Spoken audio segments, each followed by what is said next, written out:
Good morning. Welcome to today's English time. നമ്മൾ കഴിഞ്ഞ ദിവസം how far is the river എന്ന സ്റ്റോറിയാണ് ഡിസ്കസ് ചെയ്തതിന്റെ ഫസ്റ്റ് പാർട്ട് ഡിസ്കസ് ചെയ്തു.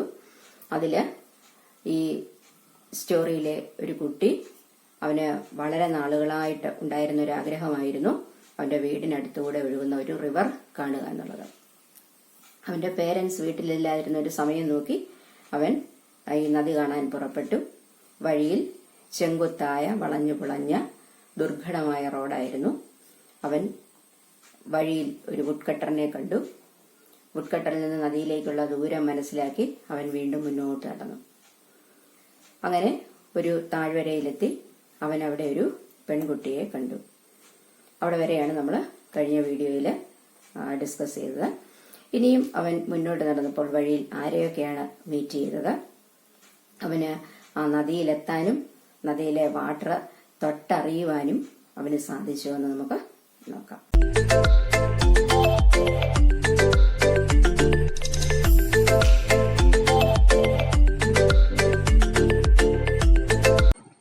Soon the boy was in the valley and the path straightened out and rose. He met a girl who was coming from the opposite direction.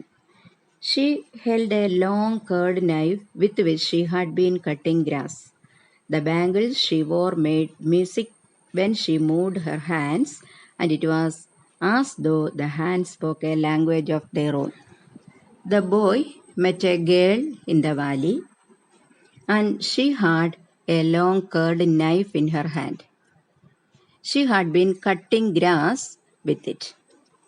She wore bangles. When she moved her hands, the bangles made a musical sound.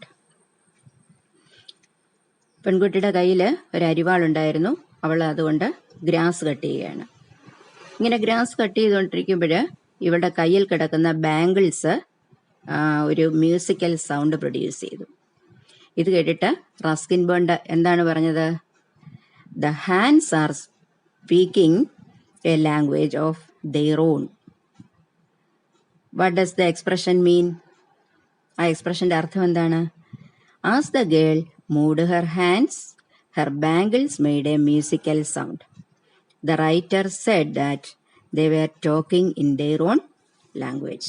How far is it to the river? Asked the boy. The girl had obviously never been to the river, or she may have been thinking of another one because she said 20 miles without any hesitation. The boy laughed and ran down the path. A parrot suddenly screeched, flew low over his head, a flash of red and green. The bird disappeared amongst the trees. The boy asked the girl how far is to the river. She replied that it was 20 miles. The boy laughed and he ran down the path. Suddenly, a green parrot screeched and flew low over his head. പെൺകുട്ടിയോട് അവൻ ചോദിച്ചു, ഇവിടുന്ന് നദിയിലേക്ക് എത്ര ദൂരമുണ്ടെന്ന്. ഈ പെൺകുട്ടി ഈ നദിയിൽ ഒരിക്കലും പോയിട്ടില്ല. എങ്കിലും അവൾ യാതൊരു ഹെസിറ്റേഷനും ഇല്ലാതെ, വിത്തൗട്ട് എനി ഡൗട്ട്, അവളെ 20 മൈൽസ് ദൂരമുണ്ടെന്ന് പറഞ്ഞു. ഇത് കേട്ട് കുട്ടി ചിരിച്ചുകൊണ്ട് ആ വഴിയിലൂടെ താഴേക്ക് ഓടിപ്പോയി. പെട്ടെന്ന് അവൻ്റെ തലയുടെ മുകളിലൂടെ ഒരു തത്ത ഹൈ പിച്ച് സൗണ്ടിൽ, ഉച്ചസ്വരത്തിൽ ചിലച്ചുകൊണ്ട് പറന്ന് അങ്ങ് ഫോറസ്റ്റിലേക്ക് ഡിസപ്പിയർ ചെയ്തു. A trickle of water came from the hill side and the boy stop to drink. The water was cold and sharp but very refreshing. However, it seemed to have the effect of making him more thirsty. The sun was striking his side of the hill, and the dusty path became hotter, the stones scorching the boy's feet. He was sure he had gone halfway. He had walked for over an hour. The boy saw a trickle of water. Trickle means a thin flow of liquid. അതായത് വെള്ളം ഇറ്റിറ്റ് വീഴുക എന്ന് പറയും. ഇവിടെ author ഈ water ഫ്ലോയെ describe ചെയ്യാൻ ഉപയോഗിച്ചിരിക്കുന്ന ഒരു എക്സ്പ്രഷനാണ് a trickle.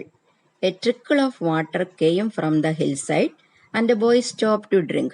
On seeing this thin flow of liquid, he stopped there and wanted to drink some water.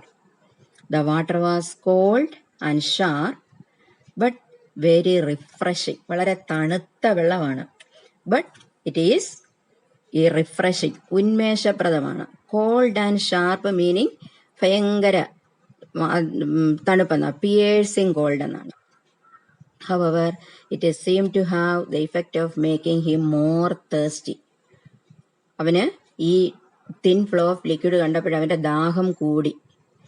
He was not really thirsty, but the appearance of this cold and sharp, refreshing water made him more thirsty. ഈ തണുത്ത വെള്ളം കണ്ടപ്പോൾ അവന്റെ ദാഹം ഒന്നുകൂടെ കൂടി.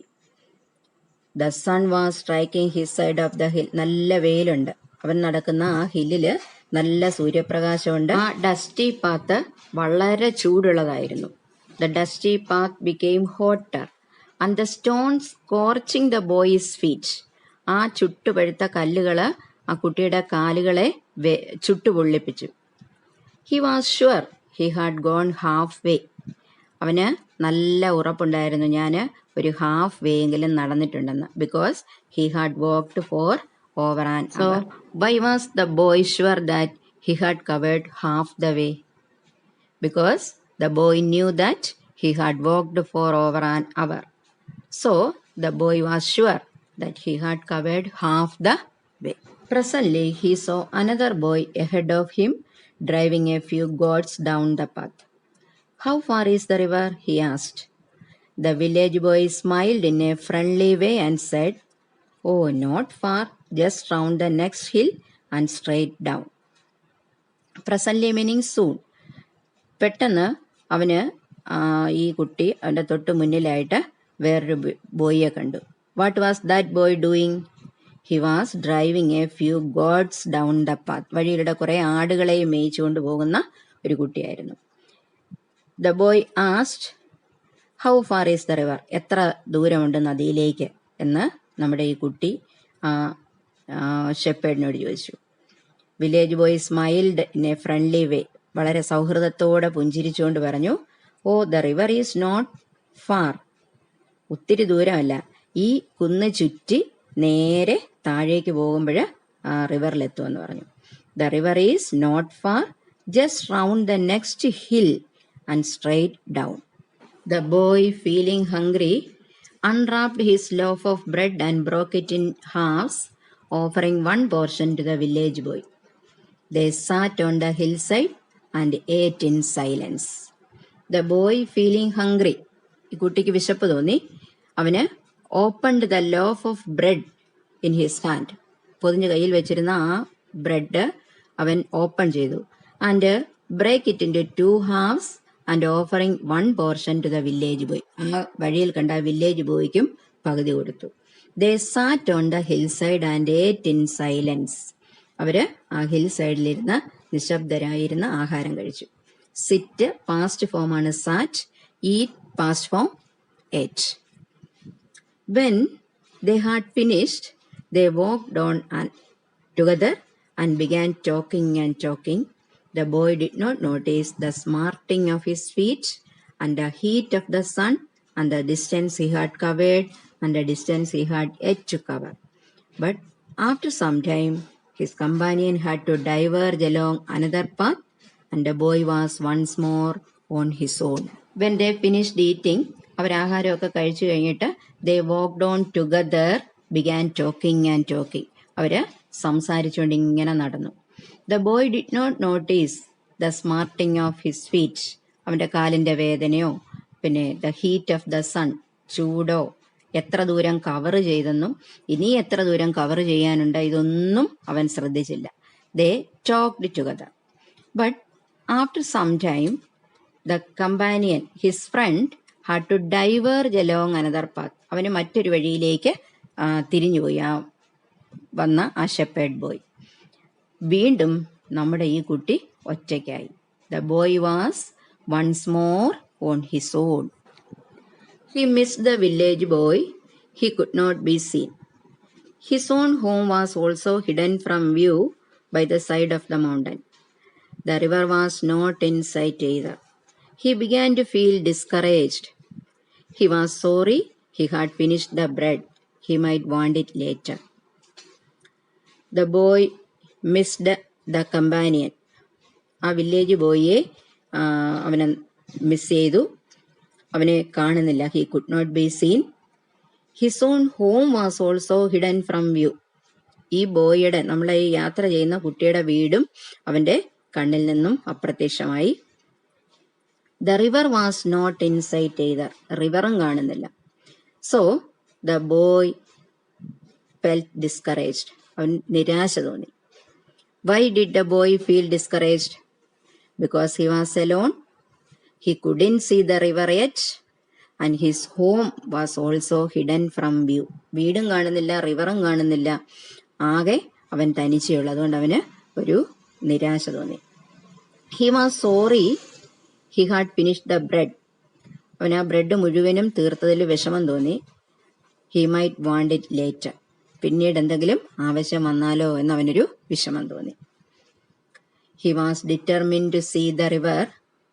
He walked on along the hot, dusty, stony path, past mud huts and terraced fields, until there were no more fields or huts, only forest and sun and loneliness. Now there was no man or any sign of man's influence, only trees and rocks and bramble and flowers, only silence. The boy was determined to see the river. അവന് നദി കാണാൻ തന്നെ തീരുമാനിച്ചു. He walked on along the hot, dusty and stony path. ആ പൊടിയും കല്ലും നിറഞ്ഞ ചുട്ടുപൊള്ളുന്ന വഴിയിലൂടെ അവൻ മുന്നോട്ട് നടന്നു. He passed mud huts and terraced fields.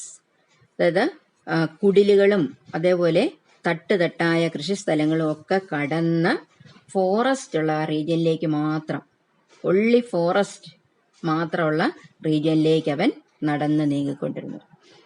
Now there was no man or any sign of man's influence. അവിടെ ഒരു മനുഷ്യരുമില്ല, മനുഷ്യ സ്വാധീനത്തിൻ്റെ ഒരു അടയാളവുമില്ല. And there were only trees and rocks and brambles and flowers. മരങ്ങളും പാറകളും, ബ്രാമ്പിൾസ് എന്ന് പറഞ്ഞാൽ തോണി ബുഷസ് ആണ്, കുറ്റിച്ചെടികൾ, മുൾച്ചെടികൾ. only brambles and flowers, and there was only silence. നിശബ്ദത മാത്രമുള്ള ഒരു സ്ഥലത്തേക്ക് അവൻ നടന്നു ചെന്നു. The silence was impressive and a little frightening. It was different from the silence of a room or street. It was the silence of space, of the unknown, the silence of God. The boy found the silence very impressive. വളരെ attractive ആയിട്ട് അവന് തോന്നി. But it was a little frightening. പക്ഷേ അത് ഭയപ്പെടുത്തുന്നതായിരുന്നു. Why was it so? Because the silence was different from the silence of a room or a street. ഒരു റൂമിലോ ഒരു സ്ട്രീറ്റിലോ ഉള്ള silence ആയിരുന്നില്ല. It was the silence of space. ശൂന്യതയുടേതായ ഒരു ശാന്തതയായിരുന്നു. Silence of space, unknown and the silence of God. അറിയപ്പെടാത്ത ദൈവികമായ ഒരു നിശബ്ദതയായിരുന്നു അവൻ അനുഭവപ്പെട്ടത്. So it was a little frightening. Then as the boy rounded a sharp bend, the silence broke into sound. A sudden roaring sound, the sound of the river. Far down in the valley, the river tumbled over rocks. The boy gasped and began to run. He slipped and tumbled, but still he ran. Then he was ankle deep in the painfully cold mountain water, and the water was blue and white and wonderful. Then as the boy rounded a sharp bend, the silence broke into sound. കുട്ടി ഒരു കൊടും വളവ് തിരിഞ്ഞ് ചെന്നപ്പോഴ് ആ നിശബ്ദതയെ തകർത്ത് ഒരു ശബ്ദം കേട്ടു. What broke the silence of the space? The roaring sound of the river. A sudden roaring sound. The sound of the river. നദിയുടെ ശബ്ദമാണ് ആ നിശബ്ദതയെ തകർത്തത്. Far down in the valley, the river tumbled over rocks. അങ്ങ് താഴെ വാലിയില് ഈ river tumbled over rocks, പാറകളിൽ തട്ടി തട്ടി ഒഴുകുന്നു. ആ സൗണ്ടാണ് ഈ നിശബ്ദതയെ ബ്രേക്ക് ചെയ്തിരിക്കുന്നത്. The boy gasped and began to run. കുട്ടി ബ്രീത്ത് ഹെവിലി, അതായത് അണച്ചുകൊണ്ട് അവന് വേഗം ഓടി. ഹി സ്ലിപ്ഡ് ആൻഡ് ടംബിൾഡ്, പല പ്രാവശ്യം അവൻ തെന്നി. ഫെൽ ഡൗൺ, സ്റ്റംബിൾഡ് എന്ന് പറഞ്ഞാൽ ഫെൽ ഡൗൺ, തെന്നി വീണു. ബട്ട് സ്റ്റിൽ ഹി റാൻ, എന്നിട്ടും അവൻ ഓടി. Then he was ankle deep in the painfully cold mountain water. He stood in the river water. It was painfully cold. മരവിപ്പിക്കുന്ന തണുപ്പായിരുന്നു. And he was ankle deep in the river. Ankle എന്ന് പറഞ്ഞാൽ നമ്മൾ ഈ കൊലുസിടുന്ന ഭാഗമാണ്, കാലിന്റെ കൊലുസിടുന്ന ഭാഗമാണ് ആങ്കിൾ എന്ന് പറയുന്നത്. അപ്പൊ അവന്റെ ഫീറ്റ് വെള്ളത്തിൽ മുങ്ങി നിൽക്കത്തക്കവണ്ണം അവന് ഈ റിവറിൽ ഇറങ്ങി. Was the water? The water was very cold. It was painfully cold എന്നാണ് പറഞ്ഞത്, മരവിപ്പിക്കുന്ന തണുപ്പുള്ള വെള്ളം എന്നാണ് പറഞ്ഞത്. And the water was blue and white and wonderful. The writer describe the water as blue, white and wonderful. ഇത് ബ്ലൂവും വൈറ്റും കലർന്ന് അത്ഭുതകരമായി കാണപ്പെട്ടു ആ റിവറിലെ വെള്ളം. അങ്ങനെ റിവർ കാണാൻ പോയ കുട്ടി റിവറിലെത്തി. അവന് അത് സ്വയം റിവറെ കണ്ട് മനസ്സിലാക്കി അതിലെ വാട്ടറിന്റെ തണുപ്പ് അനുഭവിച്ചറിഞ്ഞു. അവന് വളരെയധികം സന്തോഷമായി. ഇതാണ് ഈ how far is the river എന്നുള്ള ഈ സ്റ്റോറി ഇവിടെ തീരുകയാണ്. ഈ സ്റ്റോറി നിങ്ങൾക്ക് ഇഷ്ടപ്പെട്ട് കാണുമെന്ന് വിശ്വസിക്കുന്നു. ടെക്സ്റ്റിലെ ക്വസ്റ്റ്യൻസും കൂടെ ചർച്ച ചെയ്തിട്ടാണ് ഈ വീഡിയോ പ്രിപ്പയർ ചെയ്തിരിക്കുന്നത്.